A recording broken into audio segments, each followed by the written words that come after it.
Gary, today had it all. So after, yesterday, that looked like a damn funeral. Today, which ended up being a pretty long episode, today had it all. Had hitting on the Yankees side, had a redemption arc from Devin Williams. I mean, man, he got that airbender change going. Yep. Had Will Warren's redemption, although we kind of already called that if you guys watched last night.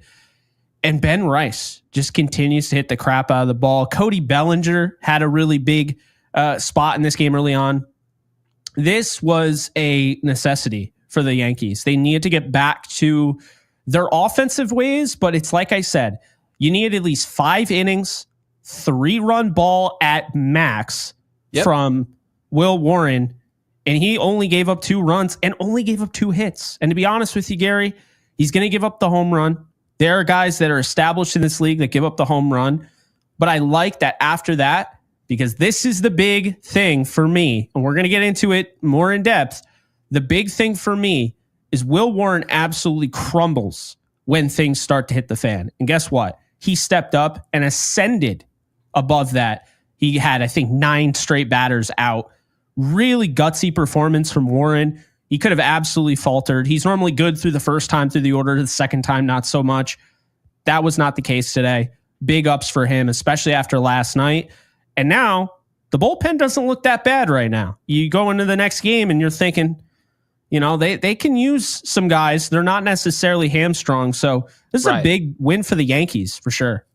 Yeah, and if you guys are joining us, make sure you like and subscribe to this episode. But as far as I was concerned, outside of Will Warren, and I thought Will Warren was sensational in terms of what we needed. We quite literally, when people bring up a Marcus Stroman or they bring up anybody else, right? Carlos Rodon, and they talk about the job that they're doing, just qualify. Get us far enough along in these games where our offense has a chance. Obviously, if you score 8 runs, which we did today, I thought we did a really nice job at the plate. You saw Ben Rice, you saw the entire offense really firing on all cylinders, but keep us in this game. Give us an opportunity, right? Marcus Stroman had us out of the game in the first inning. The game was over, right? And obviously our bullpen, I thought, did a pretty decent job of keeping that game somewhat reasonable for a little bit. And then obviously it got out of hand. But today, Will Warren did exactly, Jake, I think you initially had that prediction that he was going to be serviceable. 5 innings, 3 runs. Well, today he goes 5 innings, gives up 2 runs, but he only gave up 2 hits. He actually had somewhat of command, only 2 walks with 6 Ks. So Will Warren did his job today. I think that's the most important thing. And the Yankees need more arms that can do their job. I saw it in the comments that we won't see Marcus Stroman again. Obviously, just a little bit of a fun prediction there. But yeah, when you don't do your job consistently, you can assume people aren't going to want you to be there any longer, right? That should be the assumption. I think they said Marcus Stroman was dealing with a knee injury. He went to the hospital after the game, but no comment on that. Okay. So I hope he's okay. I'm not happy that he's hurt, but I also, again, that's why I brought it up last night, June 6th. I don't really believe June it. 6th. I don't really believe it too much. I think a lot of times when guys just get beat the brakes off of them, now all of a sudden everybody's hurt. Everybody's hurt. So my thing is this. The player outside of Will Warren I was watching today, and I thought his emergence is probably most important on this team if we're going to go anywhere as an offense, and it was Cody Bellinger. Cody Bellinger showed up today, and he's almost gone hand in hand, right, with Jazz Chisholm. Both of them sort of went off of a cliff together. Obviously, Jazz Chisholm, again, struggled today offensively, made an error in the field. But Cody Bellinger's at-bats from start to finish were excellent. They just were. He was dealing with high velocity, and after the game finished, and this is sort of the last thing I wanted to pick up on here, is that the choice of what to swing at and just understanding how tunneling is working and what the pitcher's trying to do. And when you've got a guy who has high velocity stuff and he's throwing a lot of sinkers, well, you need to see the ball up. And that's exactly what Cody Bellinger did. He was hitting the ball hard.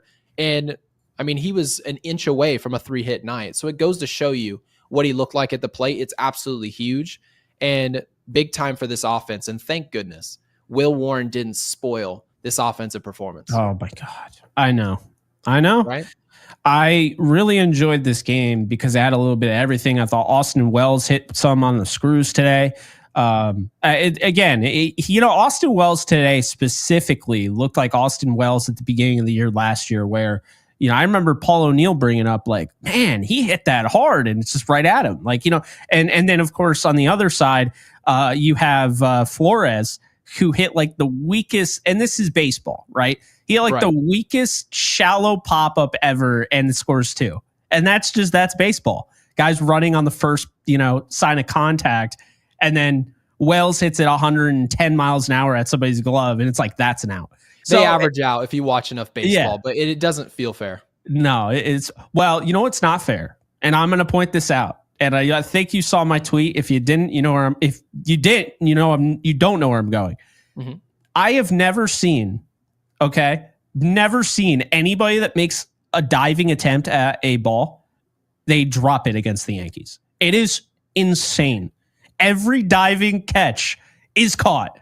And when the Yankees do it, it's like, oh, he dove to stop the ball from going. I'm like, why is that always it's just like every it's like the Lakers. Single. If you watch the Lakers, everybody comes back from injury to play that team. I just think people are hyped up against the Yankees, and it's fun to beat the Yankees. Everyone's talked about them, right? If you're on the Yankees in Little League, Pony League, right, Babe Ruth League, it's the coolest team to play for, obviously, unless you grew up hating this team, which is understandable. It's fair. But yeah, it does seem that way. It does seem like it's just Web Gem City. No, you're not. It feels like it's Web Gem City against us. It just does. I don't know. Every time. You've got a point. I was so hyped because I'm like, we have a platform. I'm bringing this up because I've had it. And I know I'm not the only one. This isn't like the Mandela effect where like everyone else is seeing a single and I'm seeing, the diving catch. No, every Yankee fan is seeing this. And sure enough. But yeah, I thought, going back to that, like when it started off with Wells, like guys like Jason Dominguez, I thought this was a really good day at the plate for him. Hustling out, that second hit of the day. Yes. Cabrera's actually been hitting pretty well. I know some of those at bats weren't the best, but he got a hit today. He's hitting 300. There's just not a lot of pop, and we know he's capable of hitting a home run. I'm not saying he's never going to hit a home run, but you do see there's not much slugging. It's a lot of, and you've said this is a big thing that you said at third base, which it has been kind of a premium offensive position. I mean, you had Alex Rodriguez there. He's probably one of the best hitters ever. So he was pretty good. He's pretty good. So going from Alex Rodriguez and, thinking Josh Donaldson was going to do something and Chase Headley to now Oswaldo Cabrera is going to hit you a slap single. It is a little bit of an adjustment there, but no, I thought those guys look good. I thought, the thing that I really like watching, though, is Ben Rice's emergence. I think right now, Ben Rice has put them in such an interesting spot because he's so good. His on-base percentage is .431. So he's so good at getting on base, but he's so good at producing runs, and his slugging percentage is among the best on the team, except for Judge. He has a .690 slugging. So it's like, Boone really can't justify having him lead off every day, but he also can't justify having him in the cleanup spot every day because he's so good at getting on base and setting the table for Judge. Yeah. You can't really hate on it either way. So I think the way they've been doing it, kind of rotating Rice and Goldschmidt, I do think that's the best way to go about this because they both have that thing where it's like they're both generating long at bats, getting on base. Goldschmidt has a .397 on base percentage. I believe that would be the best on the team outside of Grisham, Judge, and Rice. So, yeah, it's a good problem to have, Gary. It really is. And I saw it in the comments section, and I'll agree. I mean, Ben Rice, you're looking at the first baseman of the future, if I'm being honest with you. Because I've never had an issue with his glove. I think it's this analysis by paralysis type deal. And I feel like people get so into the analytics that they just have to immediately be like, oh, Ben Rice isn't a first baseman. But I've never once seen him where he looked completely out of his depth there. It's that simple. Well, so the way I look at it with the lineup, okay, so Ben Rice, Paul Goldschmidt, and just trying to figure out how to utilize these players. To be quite honest with you, as long as you're getting production out of the leadoff position in your 4 spot, these are premium spots in your lineup. I mean, that goes for every team in baseball. Okay. If you're not getting production out of your leadoff guy, 2 guy, 4 guy, you're probably not winning a lot of games, or your offense is probably middle of the road at best. Now, as far as Ben Rice goes and this swap between he and Goldschmidt, I don't really care where either play, because I think there's pros and cons to both sides of this. Okay. I think in general, Ben Rice is presenting a situation where he's tending to go deeper into at bats, and you love that in front of Aaron Judge. And it's not just that he's fouling pitches off and then he takes his behind back to the dugout. No, it's resulting in a 310 batting average. His ops is almost 1,200. So there's production. And as our chat mentioned about exit velocity, yeah, analytics also says offensively, this kid, Ben Rice, is special as of now. Okay. Very early in the season. We're still talking about April. But Ben Rice is jumping off the screen. This can change in a hurry in this game. There are going to be adjustments that pitchers make, right? We saw this with Mike Trout early in his career. Ben Rice is not Mike Trout, but someone as great as Mike Trout comes up to the plate. They say, you know what? He's doing a ton of damage at the bottom of the zone. Let's throw him up. There was about a 6 to 7 month window in Trout's career where they're like, what's he going to do to make this adjustment to this type of pitching? Ben Rice, when he's going to be hitting this way, there's going to be a major adjustment that pitchers are all pretty much going to make. So we need to see what he looks like, because right now, Ben Rice looks like a seasoned veteran, not just because of results, not just because of how hard he's hitting the ball, but his process and these at-bats ahead of Aaron Judge, they're sensational.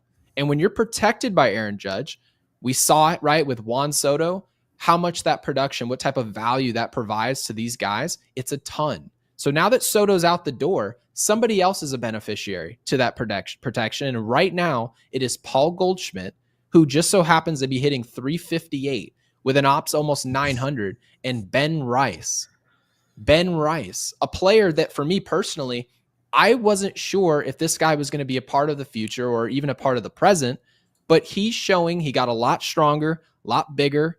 And at this point, the conversation needs to be about longevity. How long can this go? And where he's playing in the field, because this kid right here, people told me this is our DH. But what I know is that the Yankees are not going to allow Giancarlo Stanton to sit on the bench. They're going to be putting him at DH. So the question is now, Jake, where is Ben Rice going to go? Because this team needs this bat. So it's funny because there's a podcaster out there who I do respect. I think he's a good dude. We had a disagreement on this because he was basically saying how, Ben Rice, like basically we need to stop with the whole Ben Rice at third base talk, right? It's not like just focus on the here and now. And my thing is it's April. So if I'm a content creator and I'm trying to get content out there, what do you have to talk about? Like, and that's my thing. We do have stuff to talk about, and we talk about quite a bit. But if there's a time where it comes off as a reach, we're in April. There's been now 14 games out of 162. And I want to make sure that we're putting stuff out there for our audience. Things that are relevant, though. And to me, the idea that Ben Rice potentially playing third base, having that discussion now, isn't relevant. I just don't subscribe to that notion. Am I saying he can play third base? I am not saying that. Did we ever say that? Matter of fact, actually in our last episode, Jake, he wasn't calling us out. He was saying how people in general, have been saying that. And he was like, people need to stop it. I'm like, why? No, I think it's it's definitely a fair argument to be made. Where does he want Ben Rice to play? Whoever this podcaster, I don't really care who he is, but the reality, I don't. Yeah. My thing is this. What we do as podcasters, this is the entertainment industry. That's first and foremost. We're all just having fun watching this baseball club. Like if at the end, that's all it is. Okay. Yeah. But also, if Ben Rice continues to do this, right? Let's just say there's a slight drop off, but it's still sensational. Okay. He's hitting 310. He's an all-star the way he's playing right now. We're not saying that's going to continue. We're not saying he's going to be starting at first base or DH for the AL All-Star team. No, but what we're saying is if Ben Rice continues at a torrid pace, what is the conversation now? And that's what we try and provide here on this episode, here on this show. What is the solution? Because right now there's no problem. There is no problem. Giancarlo Stanton is on his way back, and eventually, some people say, well, we don't need him. We've got a solution right here. That's a solution you can provide. You can have the opinion that Giancarlo Stanton should just be DFA'd, and he's been great in the postseason. He's been great for this team, but he's not reliable enough. He doesn't play enough. If that's your opinion, have that opinion. It's perfectly fine by us. It's thought-provoking. It's a conversation. But if you have reason to have Giancarlo Stanton on the field, and for me personally, I want Giancarlo Stanton in our lineup this year in October. So, and again, we've got to make it there first. But if you get there, do I want Ben Rice taking at bats and then Giancarlo Stanton right behind him? Yeah, probably. So if that's the case, how are you going to go about accommodating that? And that is the conversation. So I think it's interesting. I don't understand how people get upset or even possibly question trying to create content and conversation around baseball, because, I mean, it's not like we're doing gymnastics here. You want these two players to play, especially when they're healthy. How are you going to go about doing that? That's the question. I mean, it's no different than the Jason Dominguez conversation last year. Remember, we're like, what if he could play second? He's not going to play first because he's 5'9", but what if he could play second, right? That was a fair conversation. There were people that had an issue with that. They're like, well, yeah, all right. Well, here's the thing. They're Major League Baseball players. They have Major League coaching. If Aaron Judge had to learn first base, he'd learn first base. You know what I'm saying? These guys are capable of it. And we've talked about this before, because I think you and I agree, and for whatever reason, this is lost on people, and I never see anybody bring it up anymore. But back in the day, it was first base, third base. That was actually, when you were playing fantasy baseball on ESPN, they would literally have a first base, third base section because they were interchangeable, right? Jason Giambi, Jeremy Giambi, right? Jeff Bagwell. Like, these are guys that could play either or, the corner infielders. That's a thing. And now all of a sudden, it's like people are like, no, he's a first baseman. He can't move anywhere. He can only do, he's either a catcher or a DH. What do they call it again? That when people are intentionally misunderstanding you so they can pretend that your content or whatever it is you're talking about is just irrelevant. I mean, is it gaslighting? I think gaslighting would be the conversation, because remember, guys, we've said it like 6 times. We didn't say Ben Rice could play second base. Hell, we didn't say he could play third base. We didn't say he can play anywhere that he hasn't shown us. Okay. But what we said, this bat that we see on a consistent basis is good enough to, at the very least, especially in April, experiment with what is possible defensively. That's what we said. Because if you can get any type of defensive versatility from Ben Rice, you actually have the option, we can slot him over at second base. Again, we didn't say it was possible, but let's just say he can slot over at third base. Freddie Freeman could play third base earlier on in his career. Now, if we could throw him at third base, remember, Jake, you just said that we're not getting a ton of pop at third base. Well, there's your solution. You've got your solution. So do we think he'll be at third? No, probably not. Do we think he'll be at second base? Probably not. It's going to be a hard conversation. And as of now, if nobody offers a solution, the solution will be that the Yankees put Giancarlo Stanton on the field, and then Ben Rice just kind of hops into the game every 3 or 4 days when Giancarlo's getting a day off. That's a solution I don't want personally. So I want to try, Jake, and brainstorm the best possible ways to get this kid an at-bat, because I'm thoroughly impressed with the difference between the at-bats, not just at the end of last season, his at-bats from when he first had that liftoff in 2024, these at-bats are much better. They just are. They look more clean. He looks like he's got a plan, and you're starting to see some level of consistency from him and how he goes about his business. So I want to see him play much more often than not. I think it's simply right there. I think this is a layup. As much as I like Oswaldo Cabrera, I quite literally just set this up. Ben Rice should be the third baseman of the future if he continues. You want to try that? Okay. And here's why. I actually just asked AI. I asked Grok straight up. Oh, God. No, you did not. I wanted to see. I was like, could Ben Rice play third base? And this is exactly what Grok said, right? Okay. Obviously, they had the long paragraph. He's played all these. Yeah. That said, Rice's athletic background, he played hockey and baseball growing up, suggests he has versatility. The Yankees have experimented with him at first base, a position he started learning in 2022, showing they're open to moving him around. Transitioning to third base would be a significant challenge due to the position's defensive demands, including lateral agility and a stronger arm than first base requires.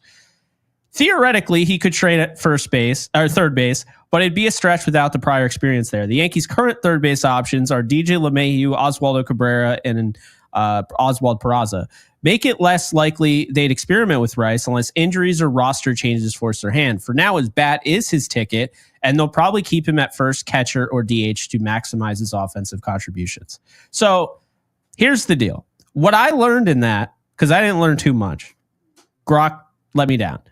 But what I will say is that Grok did say that 2022, he started learning first. He was a catcher. What's so funny to me is that the Yankees can't seem to ever draft a non-hitting catcher. You know what I mean? Like it's they're looking for Posada. They're like, he can switch hit and he's got pop. Yeah. For a defensive catcher. So Austin Wells, I'll give them that. But before Austin Wells, they like literally only had hitting catchers and guys that couldn't actually catch. Ben Rice is no different. Ben Rice right now is a first baseman and a DH. And I think it's worth with that athletic profile, him, funneling in there at third. The AI is a joke, guys. I hate AI. Gary knows that. That's why he was cracking up. But no, all jokes aside, though, look, Ben Rice could play left field. He could play third. I'm tired of people acting like that is such a bizarre thing to ask him to do when I'm not saying he's great right now. I'm not at all saying he's having a good time right now. Who? But Jose Altuve is playing left field. Yeah, it's more about the bat, right? They didn't put Jose Altuve in left field for his defensive wizardry. Yeah. They put him in left because they're like, all right, well, we have aspirations to use these guys in the middle infield. That gives us two options. You can't play shortstop, so you've got to play second. Are we going to move him over to third? We lost Alex Bregman. Nah, we're not going to do that, right? Sign Christian Walker for the corner. How about left? I'm like, why would we do that? Well, because we don't really care if there's a slight drop-off defensively. Why? Because Jose Altuve gets to walk up to the plate with his bat. That's why. Yeah. That's the whole concept of this Ben Rice thing. So take your pick where you think Ben Rice can play, and you have to make the assumption, where can he not play?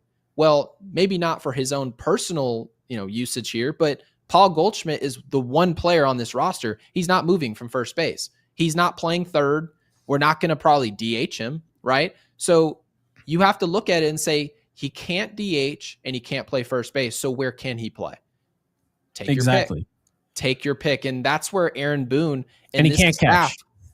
And he cannot catch. You've got to ask yourself, where are you comfortable in the field taking some type of regression defensively? Because you have to imagine he's not going to be as good at third base as Cabrera. That's my assumption. Safe to say. No. You'd have to be okay with a small regression defensively for a massive upgrade offensively. Because if he keeps this up, it's astronomical. So that means third base, right? I think we can both agree. You're leaving Jazz Chisholm, who I know today he made an error at second base, but overall, in the early season, defensively, Jazz has been very solid over at second base. Offense has been another story. It was a roller coaster. He's way up in the sky, and he is just way down at the ocean's floor right now. But defensively, I think the one position where you could say we would be close enough to our baseline defensive output, but a massive upgrade offensively, that position right now is third base. Now, they may come tell us all, Ben Rice can't play third base at all. Then we can wipe this clean and never talk about it again. But so far, we haven't heard anything like that. Yeah, exactly. One thing I'm hearing, Gary, that I can't stand is people will say, well, DJ LeMahieu, plays third base, right? Okay. He can play third base. People say Ben Rice can't because he's too tall. He's too big for third base. Isn't that DJ is a load of shit. DJ LeMahieu is 6'3", 220. Ben Rice is 6'2", 215. That is not at all. And by the way, is DJ LeMahieu more athletic than Ben Rice? DJ LeMahieu is 6'4", by the way. Yeah, so explain that to me. Is DJ LeMahieu more athletic than Ben Rice? No, not at this point, no. So why do people automatically think that if DJ LeMahieu can play third, he can only play third because he's DJ LeMahieu or whatever the hell, but they don't think Ben Rice can play third.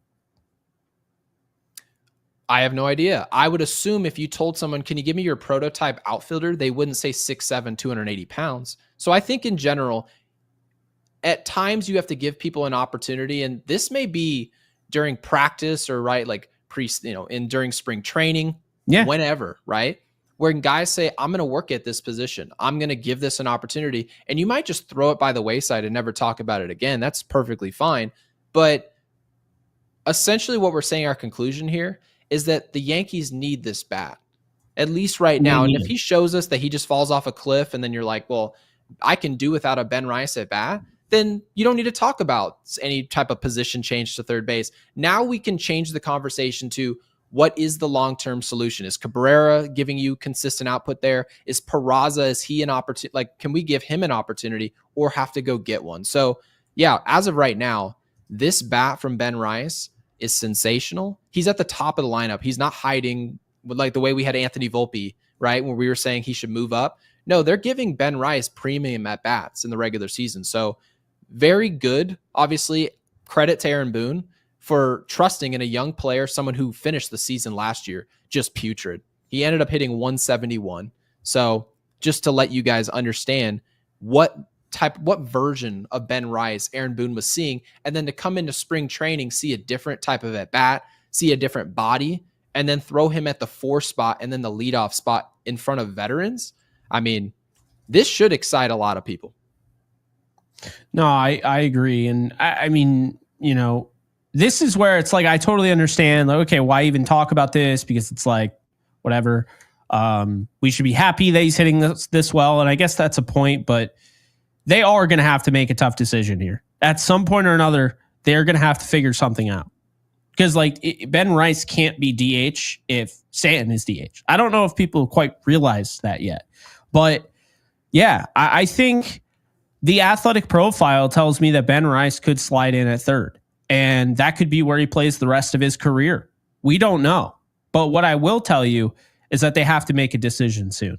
And Ben Rice, I will say from his scouting report that I have in front of me, Ben Rice, his biggest issue at catcher was that throwing from home plate to second base was a problem for him.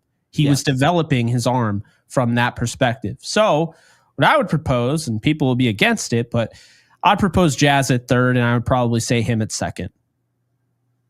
Okay, because obviously there is more movement at second base. I know most of the time when we watch baseball, we say, okay, the second base, you've got the most time to throw the ball. So if you've got a weaker arm, right? Jose Altuve, again, moved to left field. But before that, he was a second baseman that struggled to throw. Okay, we've seen throwing errors specifically against us from Altuve. Now, would it improve itself by moving him over to third base? Perhaps not. But what I would say is, as far as lateral movement and having to be athletic in general, third base is probably a position you have to be a little less athletic than second base, because in general, second base is showing a lot of range more times than not. Okay. And obviously with shifting, I know there's some limitations there now with shifting, but they call it the hot corner, right? It's a missile, and a lot of it is reactionary. I would trust the bigger player at third base as opposed to second. He's not going to be turning as many double plays. He's not going to be involved as much defensively. So I personally would roll with him at second, leave Jazz over there, or roll with him at third base, leave Jazz at second base, where he's obviously told us he's comfortable, and make Ben Rice earn his way into the field rather than making other players have to move to accommodate him. That's fair. So, that's just, I mean, there's no real wrong answer. I think it's going to take creativity at this point. But I want to move the conversation to the super chat from Donna. Donna, thank you very much. With the 5, says, love today's game. Completely agree. Warren came through, and Williams seemed he was genuinely happy he came through. Well, he should be, because I'm sure, again, thank you. I'm sure Devin Williams knows this is just my 4th inning on the mound.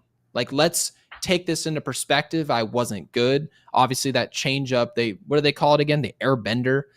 It's not going to look like an airbender when it bends into the barrel of the bat. Okay. He knows this. We know this. And he wants to be successful. He understands the narrative right now is that he somewhat led the charge to our shaving policy. He's kind of he feels somewhat like an enemy. And we know he's not. He's going to get back on the horse here, and he looked good today. So I always assumed this was never going to be a problem. And the one thing I wanted to point out today about Aaron Boone and the job that he did, and I mean, it was not like he was Connie Mack. He didn't have to do anything crazy. But if you look at the utilization of our bullpen today, right, and we saw a lot of walks. Actually, 1, 2, 3, 4, 5 different guys touched the mound today. Every single one of them walk a hitter. Every single one of them, okay? And what I like the most, and this is part of the reason why everyone said, well, we should just give Weaver back his closer's role, right? Devin Williams is not it. And I said, Devin Williams pitched 3 innings, okay? He was on paternity leave. He had a huge break, and then he just came back to the field, and we expected him to be great. Well, the reason I don't do that, and I leave Weaver in the role that he's in, is because my perception is that Weaver's role, as it currently is far more important than any closer's role for any team in this league. Reason I say that is because Weaver came out in a key situation where the Yankees had to stop the bleeding. They were able to handpick essentially his presence in this game, and it completely dominated the momentum against the Giants today. The Giants essentially ran into Weaver, and all their momentum stopped. It immediately became advantageous for the New York Yankees. So I loved the way that this game played out. Donna, again, I appreciate it. Couldn't agree more. It was a great game. I love that you brought that up, because there were 2 things that stuck out to me today specifically that will not get talked about on probably any other podcast. Maybe they will. First one was that, because that to me shows a good manager. He's not just going by a book. Oh, yeah, well, we have the setup man in the 8th and then the closer in the 9th. He knew, unfortunately, I'm probably going to have Mark Leiter Jr. be the setup man today. But unfortunately. Well, no, but I mean, you want, Weaver in that situation. You're right. But that was so dire because Cruz, again, is a forkball pitcher. And when you have it, you strike out the side. When you don't have it, there you go. And I thought he had it at points, but there was a lack of consistency. So then Weaver comes in and shuts the door, and it's like, that is not necessarily, something that every manager does today. And I think there's some managers that would have managed this into a loss. They would have kept Cruz out there and they would have lost the game. And I think because he didn't go by the book, didn't wait until it was appropriate, he brings in Weaver in the 6th inning, to your point. This was him learning from earlier in the year, saying, no. We're not about to have another damn grand slam. We're not about to have a 3-run shot. I'm going to put in Weaver and nip this in the bud now. And that's what he did. And I give him credit. And then the second thing, this kind of annoyed me. I think it was that inning. It was 7-2. It was a 7-2 ball game. I think it was that inning.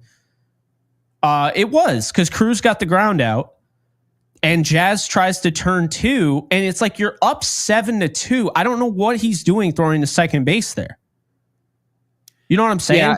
Yeah, that's sort of when you have veteran presence, and at some point or another, you just need to make the correct choice, and it was to take the out, right? Yeah. And obviously, in hindsight, once you've made a mistake, you can look back and say, all right, well, we could have just done something differently, and surely he would have said the same thing. Yeah, you would like there to have been a better decision.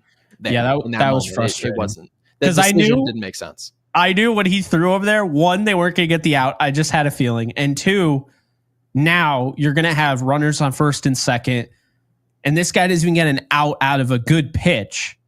So now something is, and then something came of it, and it ended up being a kind of little scary outing. So, and we've seen this team, leads get evaporated against this bullpen this year. It's gotten a lot better, Gary, but it does still happen. And so I'm just glad that Boone just was aggressive today. It was like, no, yes.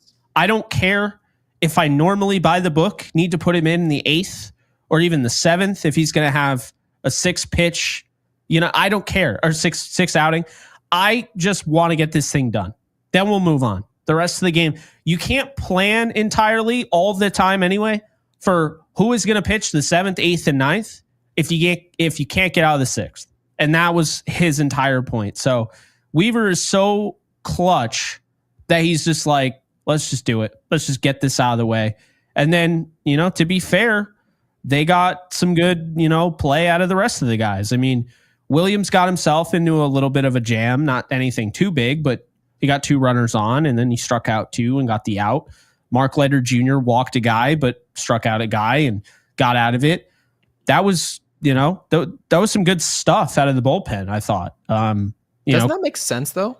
If you look at, we went Warren, Cruz, Weaver, Leiter Jr., Devin Williams.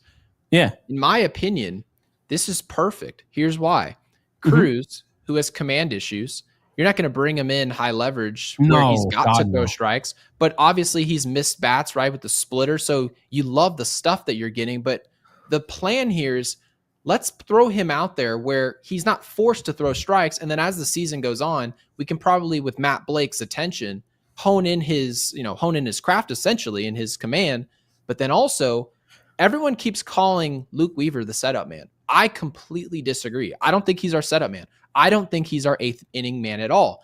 Here's what I think's happening. Well, he's better than a setup man, I would say. Yes, but people keep calling it like, oh, ideally, I'd want the Yankees to be winning going into the 8th inning. We dominate the 8th inning with Luke Weaver, then we dominate the 9th inning with Devin Williams, or and vice versa. You just switch swap them. But my thing is this: go to Weaver against the top of the lineup. The exact conversation we said against the Arizona Diamondbacks. They chose not to, right? Suarez comes up, hits a grand slam, ruins the entire game, ruins all of our day. You bring Weaver in that situation, and then what happens in the 8th inning? Everyone's like, well, I don't want to use Mark Leiter Jr. for the 8th inning. Why not? It's the bottom of the lineup. So you bring in Leiter Jr. against the worst part of the lineup, and then the top of the lineup starts to come up, or lead off in the 2.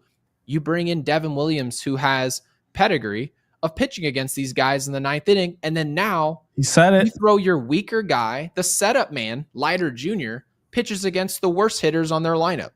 So I loved everything about when guys pitched today, just when they pitched. Obviously, I love when you look up at the scoreboard and it's 8-4. I mean, who doesn't? Everyone loves a winning. Oh, yeah. But is what you did repeatable? Yeah. Cruz, I don't want coming in because they tell me they love his stuff in the 8th inning and we're up 2, because he walks everybody, it feels like. But he also has amazing stuff. So when do I want to see him? Throw his behind in the game in the 6th inning. That's when I want to see him, because I want to see him sort of massage his way into the season where that command can improve at some point. So love the job Aaron Boone did today. I thought it was sensational. I have no problem at all. Would I have changed some things? Certainly, if I was the manager, I would have done something different on my own, but you can't possibly look at what he did today and have any problem. I just like that they went after Jordan Hicks today, especially too, because we didn't really talk about that, but he had a really, really good start to his season early, sure, but like dominant. And he's got the velocity. I mean, he had that with the Cardinals. He had that with Toronto. And then, San Francisco brings him in. They're like, we want you to be a starter. And the Yankees jumped on him today. He only had 3 strikeouts. Yeah. Okay. So I want to read this super chat from Alex Reyes. We appreciate the 2. Says, thanks for the shirt. And Cruz got bit by Jazz, in my opinion. Yeah. Right. Because you look up at the scoreboard, you see 2 runs, but the most important thing is, do you see any earned runs? That should be where our attention resides. And frankly, yeah, Jazz makes a smarter decision there. I'm sure. Well, you at least hope he's going to learn from it. And then we can say, okay, Cruz gave us a clean inning, and then you hand it off to Weaver, Leiter, and Williams. There's no problem. So yeah, completely agree. We appreciate it, Alex. Man, appreciate you, Alex. I loved when they were showing the close-up of the changeup that Devin Williams was throwing at the end of the game. Because it just really puts it into perspective. Like, you're watching it, and you're like, that was disgusting. And then they show it in slow motion, and the guys look... just swinging out of his shoes, because I mean, dude, that's a really hard pitch to hit. So we should definitely look into tomorrow's game, which they are playing against what's his face, Logan Webb. So it'll be Rodon, who Gary has no expectations for, none, and Logan Webb, who has a 1.89 ERA and a 0.95 WHIP. Not ideal to go up against that guy. Low key, by the way, Wilmer Flores is tied with Aaron Judge for 6 home runs. And so is Mike Trout, by the way. He hit a 6th last night, I saw. Yes, he did. Ball hit it a mile. Oh, my God. Dude, he's got one of the best swings I've ever seen. Like, well, yeah, Mike Trout had a case for being one of the, well, actually, I shouldn't even say one of, because that's just a safe thing to say. Mike Trout had a case for being the best baseball player who ever lived, and then he's just gotten hurt every year. So, yeah, I mean, that kind of tells you everything you need to know. I mean, that's the ball he hit yesterday was ridiculous. Absolutely insane. Good. He's still so good. And by the way, before we get into tomorrow's game, because I've looked at the matchups, right, with Webb, and we've got some decent numbers, not terrible, right, against Webb. But so Golden with the super chat says Jazz leads the league in strikeouts. Do you have any concern? Sometimes I should say, am I concerned it won't be fixed? No, I'm not concerned it won't be fixed. I think at some point or another, you have to expect players are going to make an adjustment. And do they have enough around them where you'd suggest that they're going to listen to coaching? They're going to be coachable. And I would say, especially given the fact the Yankees are a contender, he's going to be playing winning baseball, I guess you can say. He's at the very least going to be on an over 500 baseball club. If he was showing these type of characteristics, playing for like the Reds or the D-back, not the D-backs, but some team that's going to play 30 games below 500, the Chicago White Sox, then yeah, I can foresee this being a long-term problem. But no, I think Jazz right now just stinks offensively, and I think it's just going to flip on its head at some point. I think he's a streaky player. I think that's who he is. And right now he's in a bad streak, right? I think he'll turn it around as well. I do. Yeah, I do. One thing I wanted to say, by the way, my dad brought this up, and I was wondering, I was like, who does Cody Bellinger swing like? He's got a swing comparison. Gary, I'm going to test you on this. Lance Berkman? No.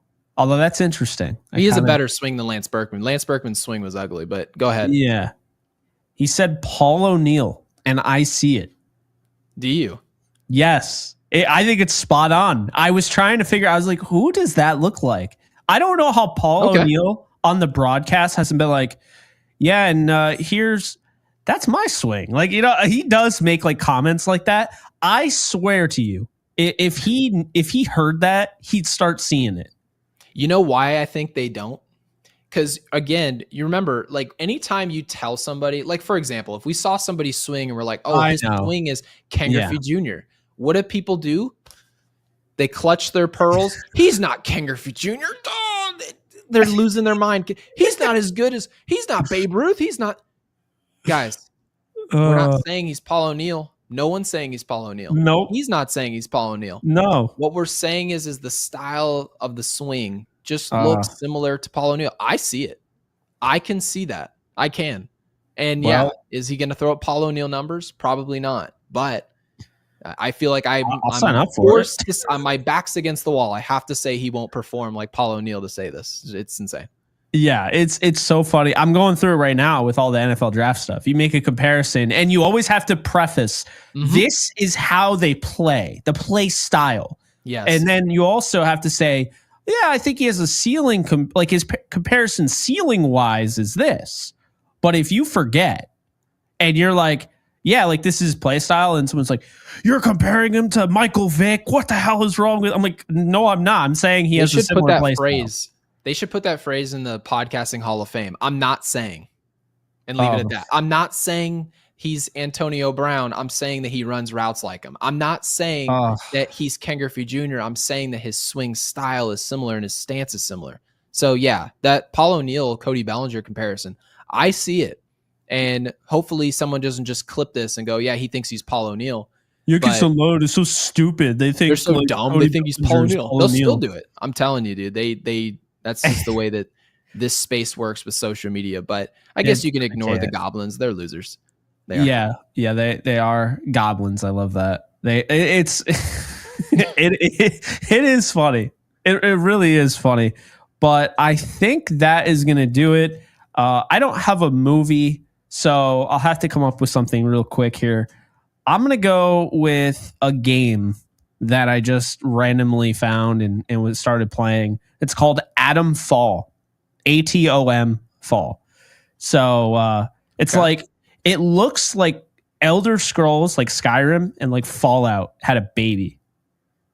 So pretty good then. Yeah, I was just playing it on the Steam Deck. The thing has great, like the graphics are crazy. So, yeah, Adam Fall, put that in after we sign off. Not now. People were great with that, by the way. In our last episode, they were spectacular. And did you see what happened to the algorithm? Did you see? We had 4,000 views on the last video in April, which normally that doesn't happen until like June. So that's you guys. After, not in the live, but in the comments section, this becomes a video. YouTube almost instantaneously after we go offline. This is a video. So be sure to drop it after. If you're watching it after the fact, then still drop the comment. You're free to go there. But if you're on Twitter, of course, be sure to check us out over at youtube.com/@Yankees Unloaded. That's all I got for you guys. And like this video.